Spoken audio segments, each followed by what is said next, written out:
حضرت امیر معاویہ رضی اللہ عنہ اللہ کے پاک پیغمبر محمد صلی اللہ علیہ وآلہ وسلم کے جلیل القدر صحابی اور کاتب وحی تھے۔ اس کے علاوہ اللہ کے نبی محمد صلی اللہ علیہ وآلہ وسلم کے ساتھ صالح کا رشتہ تھا، کیونکہ ان کی بہن حضرت ام حبیبہ رضی اللہ عنہا محمد صلی اللہ علیہ وآلہ وسلم کی زوجہ تھی۔ مگر سب سے بڑی فضیلت یہ ہے کہ حضرت امیر معاویہ نبی صلی اللہ علیہ وآلہ وسلم کے جلیل القدر صحابی اور کاتب وحی تھے۔ بنو امیہ کے خاندان سے تعلق رکھتے تھے، جو خاندان پیغمبر کا سسرال تھا، جس خاندان کے بارے میں اللہ کے پاک پیغمبر نے فتح مکہ کے موقع پر فرمایا، ابتدائے اسلام کی اسرتوں اور پریشانیوں میں جو مکان پناہ گاہ رسول بنا، آج جو شخص بھی اس میں پناہ حاصل کرے گا اسے امان دی جائے گی۔ معلوم ہوا جو آج حضرت معاویہ یا ان کے خاندان پر لعن طعن کرتا ہے، وہ دراصل پیغمبر کے سسرال پر لعن طعن کرتا ہے، جس میں زوجہ پیغمبر حضرت ام حبیبہ بھی سر فہرست ہے۔ جو پیغمبر کی زوجہ پر لعن طعن کرے وہ پیغمبر کا دشمن ہو سکتا ہے، امتی نہیں ہو سکتا۔ آج بڑی دلیری سے حضرت امیر معاویہ رضی اللہ تعالی عنہ اور ان کے خاندان بنو امیہ پر من گڑت الزام لگا کر غلط بیانی کی جاتی ہے۔ اللہ کے پاک پیغمبر نے حضرت معاویہ رضی اللہ عنہ کے بارے میں حضرت ام حبیبہ کو فرمایا، اتنی تجھے اپنے بھائی امیر معاویہ سے محبت نہیں ہے جتنی مجھے امیر معاویہ سے محبت ہے۔ اور پھر اللہ کے پاک پیغمبر نے دعا فرمائی۔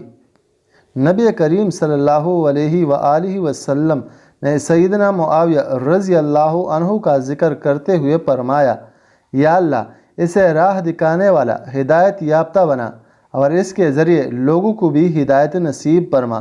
میرا ایمان ہے امیر معاویہ اللہ کے پاک پیغمبر کی دعا کی وجہ سے ہادی بھی بنے، مہدی بھی بنے۔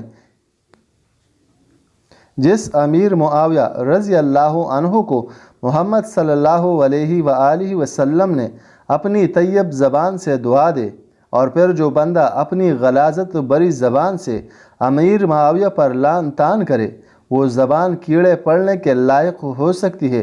ساری دنیا امیر معاویہ کے خلاف بولنا شروع کرے، مگر میرے محمد صلی اللہ علیہ وآلہ وسلم نے پاک زبان سے امیر معاویہ کی شان بیان کی کہ محمد صلی اللہ علیہ وآلہ وسلم نے اپنے صحابی کے لیے دعا فرمائی۔ اور امیر معاویہ تو کاتبی وحی تھے، جو ان پر اپنی زبان کے تیر چلاتا ہے، سمجھ جاؤ وہ قرآن پر تنقید کرتا ہے۔ حتیٰ کہ امیر معاویہ صحابی تھے، اور اللہ نے فرمایا، یہی وہ لوگ ہیں جن کے دلوں میں اللہ نے ایمان کو لکھ دیا۔ بھائیو، جو اصحاب پیغمبر محمد صلی اللہ علیہ وآلہ وسلم کی تربیت میں رہنے والے ہوں، صحبت میں رہنے والے ہوں، اور اللہ ان کے دل کی تحتیہ پسند کر کے اصحاب محمد صلی اللہ علیہ وآلہ وسلم کی دلوں پر اپنے قدرت والے قلم اور سیاہی سے ایمان لکھ دے، تو اللہ کے لکھے ہوئے کو کوئی مٹا نہیں سکتا۔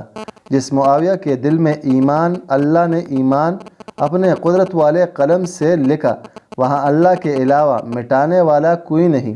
اور اللہ نے فرمایا، میں ان سے راضی ہوں، وہ مجھ سے راضی ہے، لہٰذا صحابہ کے ایمان پر شک نہیں بلکہ رشک کرو۔